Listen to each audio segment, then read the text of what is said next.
Hello friends, आज हम बात करेंगे एसीएल लिगामेंट का ऑपरेशन होने के बाद में अपन को कौन कौन सी एक्सरसाइज करानी होती हैं।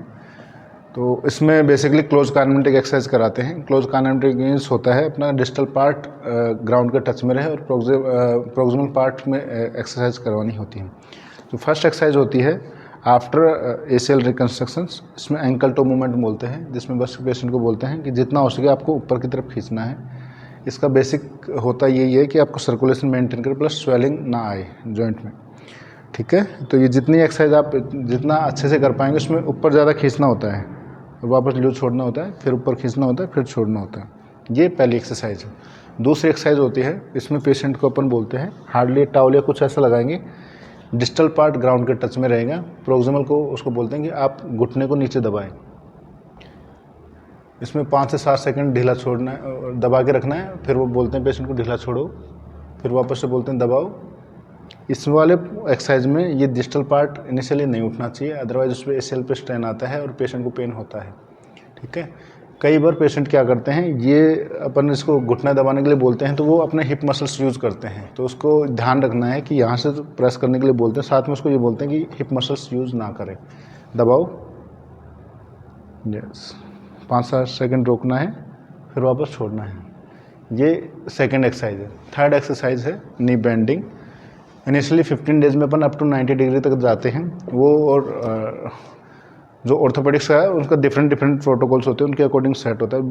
बट नॉर्मली अपन जो यूज़ करते हैं कि with in 15 days at least 90 degree तक बेंड हो जाए, वो भी क्लोज काइनेमेटिक में। तो फर्स्ट उसमें क्या बोलते हैं पेशेंट के एक तो नी जॉइंट पे सपोर्ट करते हैं, दूसरा हील से पकड़ के और स्लाइटली बेंड करते हैं। इसमें अपन को हील लिफ्ट नहीं करनी होती है, डाउन, यस, जितना कंफर्टेबली। इनिशियली 5 से 7 दिन में आप 30-40 डिग्री तक जाओगे और with in after 7 to 15 days 90 degree तक जाना है।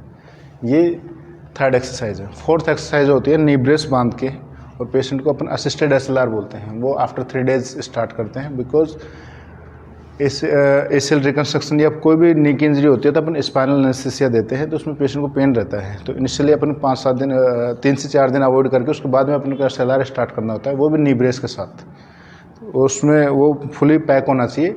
अगर थोड़ा सा बेंड या कुछ होता है तो एसीएल पे स्ट्रेन आने का चांसेस रहते हैं। ये इनिशियली आपको एक्सरसाइज करनी होती हैं। और जैसे होता है कि कुछ डॉक्टर्स आपको सेकेंड डे ही अलाउ कर देते हैं वेट बेरिंग के लिए, तो उसकी एक्सरसाइज मैं अभी बताता हूँ। फिफ्थ एक्सरसाइज के बारे में, जिसमें डायनेमिक क्वाड्स भी बोल सकते हैं और अपन नी बेंडिंग भी बोल सकते हैं। तो इसमें अपना जो हील वाला पार्ट है, मतलब पैर है, ये ग्राउंड के टच में रहेगा और पेशेंट को बोलेंगे धीरे धीरे बेंड करो, जितना कंफर्टेबल हो उस अकॉर्डिंग बेंड करना है। इसमें भी अपने को पैर नहीं उठाना है, ग्राउंड के टच में बस बेंड करना है, वापस रखना है। ये वाली एक्सरसाइज करनी है। ये 5th नंबर की एक्सरसाइज है।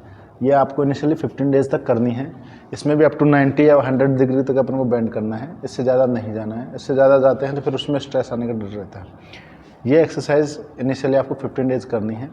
हाँ, इसमें एक सबसे इम्पोर्टेंट बात होती है, आपको ऑर्थोपेडिशियन से ज़रूर कंसल्ट करें, क्योंकि सब डॉक्टर्स के अलग अप्रोच होती है। तो वो कौन अप्रोच यूज़ कर रहा है उसके अकॉर्डिंग प्रोटोकॉल्स चेंज होते रहते हैं। These are the basic exercises जो अपन को हर एसीएल में करनी होती हैं।